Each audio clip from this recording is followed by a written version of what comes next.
नमस्कार बंधुरा केमन आछो सबाई आबार एसे गेছি একটা রেসিপি নিয়ে আজকে বানাবো ঝটপট খাসির মাংসের পাতলা ঝোল। আজকে একটু খুব ব্যস্ততম দিন, আজকে সেই জন্য তাড়াতাড়ি এই ফ্রিজে একটু খাসির মাংস ছিল, মাংসটাকে পাতলা ঝোল করে নিয়েছি আর একটু ডাল সেদ্ধ করে আজকে দুপুরে খাওয়া দাওয়া করে নেব। চলো দেখিনি এই মাংসটা বানাতে আমি কি নিয়েছি। আমি মাংসটাকে ভালো করে ধুয়ে একটু সর্ষের তেল মাখিয়ে রেখেছি, আলু কেটে নিয়েছি, আলুটাকে একটু তেল গরম করে আলুগুলো দিয়ে নুন হলুদ দিয়ে ভালো করে লাল করে ভেজে নেব। আজকে অনেক দিন পরে খাসির মাংসের পাতলা ঝোল করছি। এই যে অল্প একটু তেল ছিল, আমি মাংসটায় যেহেতু তেল মাখানো ছিল ওই জন্য আমি আর তেল দিইনি, ওই তেলের মধ্যেই মাংসটা দিয়ে দিয়েছি। দিয়ে একটু পেঁয়াজ কুচি, রসুন বাটা, আদা বাটা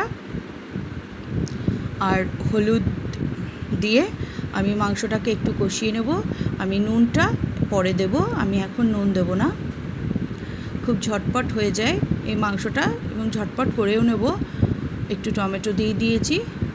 আজকে অনেক দিন পর আমরা একটু বেড়াতে যাব, সেজন্য দুপুরবেলা বেশি কিছু রান্না করিনি, এই মাংসের পাতলা ঝোল আর ডাল সেদ্ধ করেছি, তাই দিয়েই দুপুরের লাঞ্চ সেরে নেব।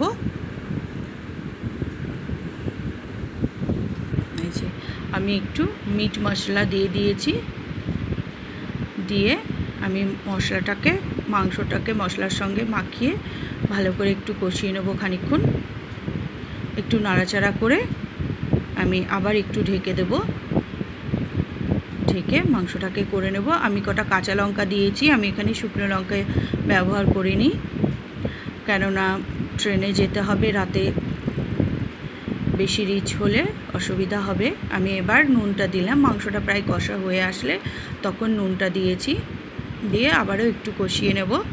কষিয়ে এবার মাংসটাকে আমি প্রেশার কুকারে দিয়ে, এই যে একটু আমার প্রেশার কুকারে আমি 3টে সিটি দিয়ে খানিকক্ষণ রেখে তারপরে আমি ভেজে রাখা আলুগুলো দিয়ে দেব। এই যে আমি কড়াইটা ধুয়েও একটু ফ্রাই প্যানটা ধুয়ে একটু জল দিয়ে দিয়েছি। দিয়ে এবার বেশ কিছুদিন বন্ধুরা আমি রান্নার ভিডিও দিতে পারবো না, কিন্তু আমি কোথায় যাচ্ছি, ঘোরার নানা রকম ভিডিওগুলো আমি এখানে আপলোড করব। কোথায় যাচ্ছি সেটা বলবো না, তোমরা দেখে নিও পরে।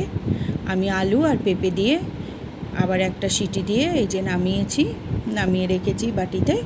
এবার আমি এটাকে কড়াইতে, ঝোলটা একটু বেশি ছিল, কড়াইতে খানিকক্ষণ ফুটিয়ে, ফ্রাই প্যানে ফুটিয়ে আমি একটু গরম মশলা আর সামান্য একটু ঘি দিয়ে একটুখানি ফুটে, এই যে ঝোলটা একটু গাঢ় হয়ে আসলে আমি এর মধ্যে গরম মশলা আর ঘি দিয়ে দেবো।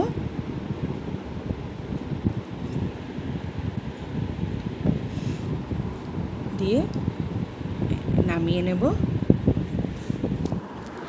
খাসির মাংসের পাতলা ঝোল আমি খুব সামান্য তেলেই রান্নাটা কমপ্লিট করেছি। দেখো বন্ধুরা, ভালো লাগলে আমার চ্যানেলটাকে লাইক ও সাবস্ক্রাইব করে দিও।